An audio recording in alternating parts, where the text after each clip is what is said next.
नमस्कार मंडळी, पल्लवीज किचन कट्टामध्ये तुमचे मनापासून खूप खूप स्वागत आहे। तर आज मी बनवणार आहे हेल्दी युक्त ब्रोकोली। कढईत तेल टाकून गरम झाल्यावर मोहरी टाकायचं आहे, जिरं टाकायचं आहे थोडं, ते चांगले तडतडले की बारीक चिरलेला लसूण टाकायचा। लसूण झाल्यावर हिरवी मिरची बारीक कापलेली 3 ते 4 घेतलेले आहे त्या टाकून, लाल 2 मिरच्या खुडून घेतलेल्या आहे त्या टाकायच्या।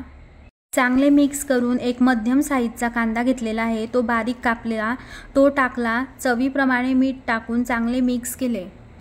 कांदा अधूनमधून हलवत राहायचा, त्याला जास्त ब्राऊन करायचा नाही आहे।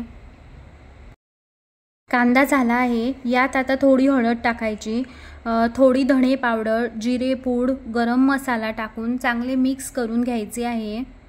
मसाले टाकून झाले की चांगले परतून घ्यायचे आहे। यात एक टोमॅटो बारीक कापलेलं ते टाकायचे, टोमॅटो जास्त होऊ द्यायचं नाही आहे। टोमॅटो टाकून चांगले मिक्स करून घेऊ। ब्रोकोलीची भाज्यांची राणी सुपरफूड म्हणून काउंट केली जाते। तर मंडळी, पाव किलो ब्रोकोली घेतला, त्याचे फुले काढून घेतली, मिठाच्या पाण्यात भिजत घालून तो धुवून घेतला स्वच्छ।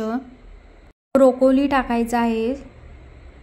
हिरव्या फ्लॉवर प्रमाणे दिसणारा ब्रोकोलीत भरपूर पोषक घटक असतात।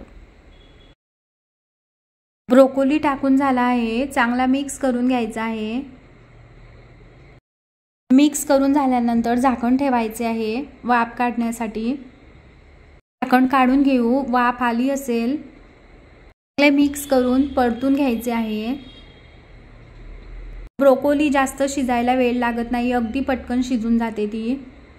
ब्रोकोलीत जीवनसत्वे, लोह, व्हिटॅमिन ए, सी, पोटॅशियम, प्रथिने, कॅल्शियम, कर्बोदके आणि क्रोमियम आहेत जे कॅन्सरपासून बचाव करतात।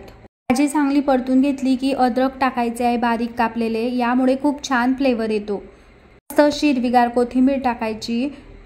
तर मंडळी, अशी तयार झाली ब्रोकोली, खूप छान लागते आणि आपल्या आरोग्यासाठी खूपच फायदेशीर आहे। ही भाजी नक्की करून पहा या पद्धतीने। तर मंडळी, वाट कसली पाहता, या खायला आणि जाता जाता तेवढे चॅनलला लाईक करा आणि सबस्क्राईब करा।